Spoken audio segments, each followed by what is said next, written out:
اسمع اسمع معي صوت هذه النبضات. أحباب الكرام، السلام عليكم ورحمة الله وبركاته. الحمد لله حمدا كثيرا، والشكر لله شكرا جزيلا، وأشهد أن لا إله إلا الله وحده لا شريك له، وأشهد أن محمدا عبده ورسوله، وبعد. إخواني الفضلاء، لقد انتشر في هذه الآونة الأخيرة مرض فتاك وداء عضال انتشر بين المسلمين والمسلمات في كل مكان. يا ترى ما هذا المرض وما هو المرض التي انتشر بيننا؟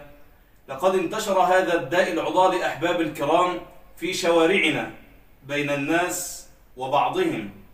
انتشر هذا الداء الفتاك في بيوتنا بين الزوج وزوجته، بين الآباء والأمهات والبنين والبنات.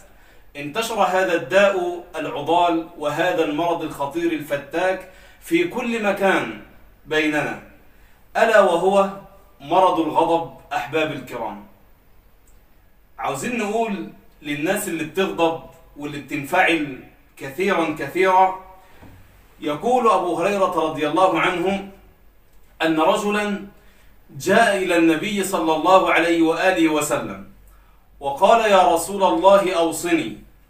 فقال له النبي صلى الله عليه وآله وسلم: لا تغضب.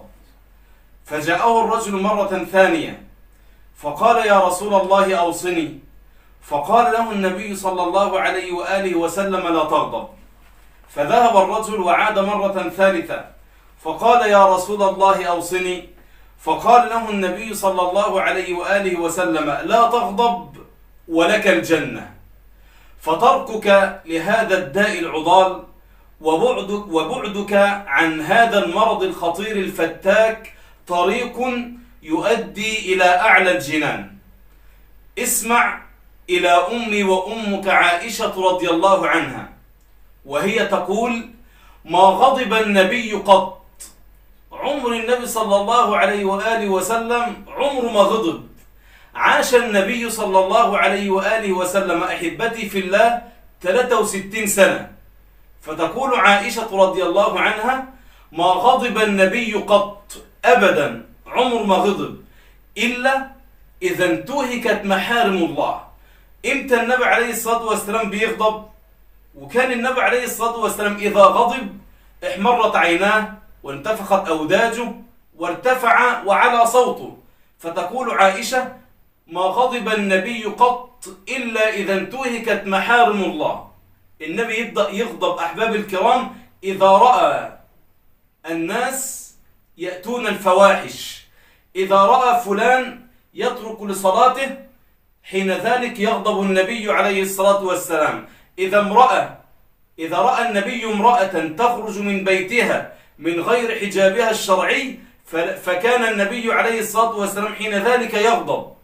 فأحباب الكرام، ينبغي علينا إذا غضبنا أن نجعل غضبنا لله ولرسول الله ولكتاب الله عز وجل. أقول لك الحق أن تغضب. إذا رأيت دين الله عز وجل يسب في شوارع وطرقات المسلمين، لك الحق أن تغضب. إذا رأيت زوجتك الطاهرة العفيفة تخرج من بيتك من غير حجابها الشرعي، فحين ذلك لك الحق أن تغضب. لك الحق أن تغضب إذا رأيت ولدك فلذة كبدك يسمع النداء في بيت من بيوت الله: حي على الصلاة، حي على الفلاح، ولم يذهب إلى بيت الله عز وجل لكي يقف بين يدي الملك سبحانه وتعالى. لك الحق أن تغضب إذا رأيت هؤلاء الكلاب من الشيعة الروافض يتهمون أمي وأمك زوجة النبي عائشة، يتهمونها بالزنا وقد برأها الله عز وجل من فوق 7 سماوات.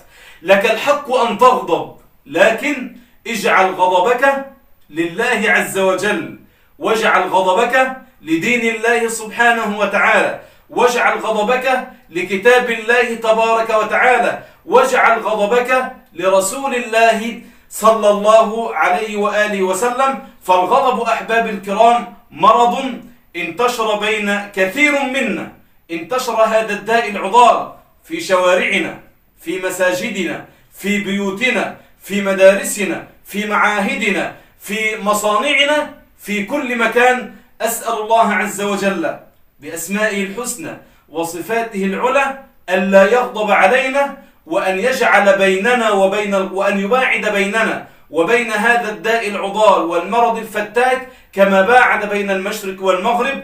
قولوا آمين لعلها أن تكون ساعة إجابة. سلام الله عليكم ورحمته وبركاته.